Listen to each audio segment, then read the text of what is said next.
God bless you, my brothers and sisters. Today, I want to encourage you along that as you walk your daily walk, that you do so with all the accomplishments, with all the grace and all the mercy that God gives us, and that you're able to see and accomplish everything that you want to accomplish on this day. God bless you, my brothers and sisters.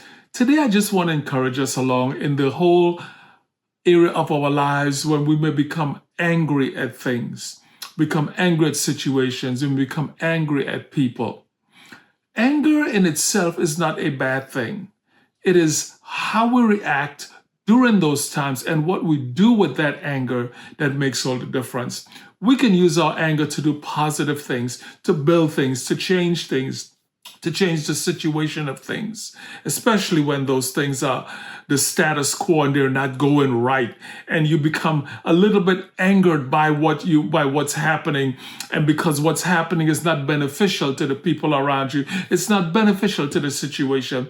So you exercise that anger, and it motivates us into action, into doing the work that's relevant to that situation and producing positive outcomes. Anger can be a great motivational force. I liken anger to like a bonfire, if you will, and you're roasting marshmallows over it. That anger is contained. That fire is contained. It produces something that's beneficial, if you will.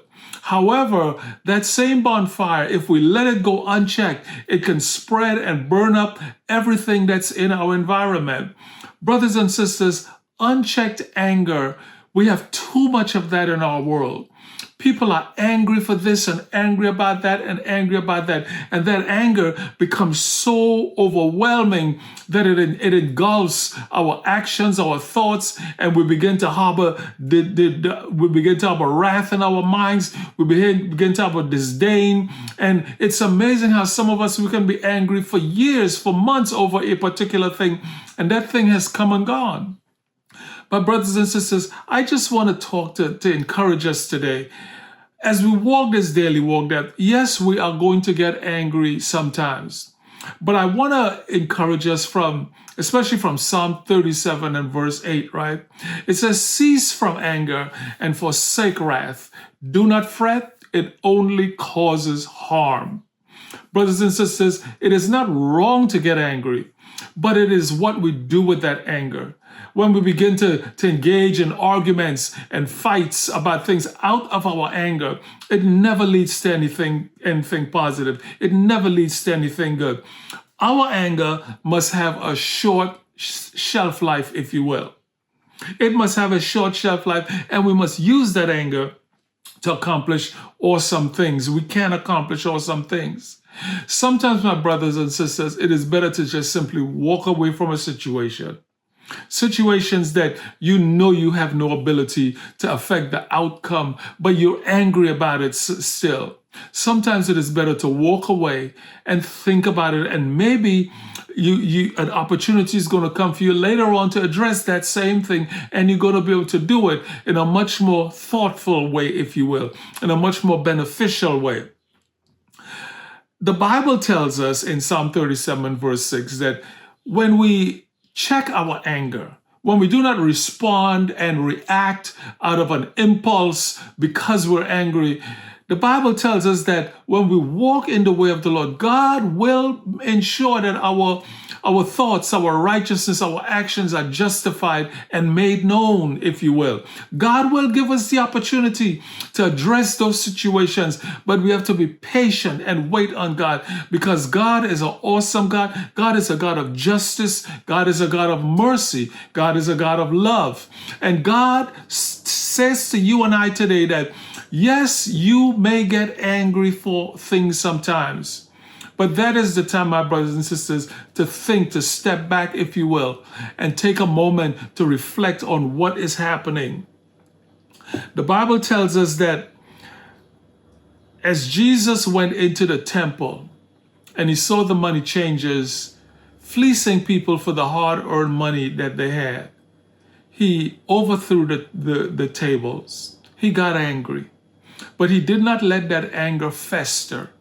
He did not let that anger to go down in him as like a cancer and eat him alive.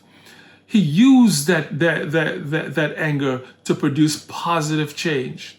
Even though the people around him, they didn't see it as positive, it was the best thing that could ever happen on that day in the life of the temple. Psalm 4 and verse 4 tells us, be angry and do not sin. There is a way to be angry, my brothers and sisters, that produces positive things, that produces growth, that produces harmony, if you will. But there is an anger, my brothers and sisters, that causes things to be burnt up, that causes things to tear down and to fall and to go by the wayside. And what we end up doing in those situations, we end up keeping grudges. You know, have you ever met someone, they are angry with someone for years? And they hold a grudge against this person? That is what unchecked anger does. We have to remember and keep our anger in a short shelf life, if you will. Now, the situation may not change, but your attitude to it could change. Your anger can change to constructive processes. You know, if you sit down and think about it, you can come up and say, well, maybe if I look at it this way, and maybe if I try it this way and try this and try that, it will work better.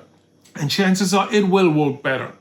But my brothers and sisters, when we get angry, I just want to encourage us to use that anger, if we are able to produce constructive things in the moment.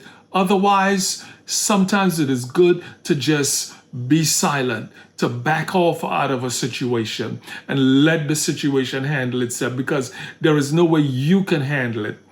And if you handle it, if you try to respond out of unchecked anger, if you will, you're only going to make it worse. And that's relationships, that's jobs, that's even our money, that's even our security, if you will. We have to think about what we're saying and what we're doing, my brothers and sisters, and allow the Spirit of God to give us that peace, if you will. Yes, we can exercise our passion for things. We can exercise our passion, our zeal, if you will. But we don't need to get angry. We don't need to respond to people out of anger with short, pithy comments that would demean them. And we don't need to attempt to silence people because we are angry about something. And our anger, it's displaced, it's misplaced, if you will. Brothers and sisters, I pray that God gives you the grace and the wisdom to walk, even though you feel angry about certain things, to take that anger and produce positive things with it, and to teach someone how to manage their anger, and to be productive and not fall prey to unchecked anger that burns everything. Be that light, be that salt of the earth, my brothers and sisters. God bless you today.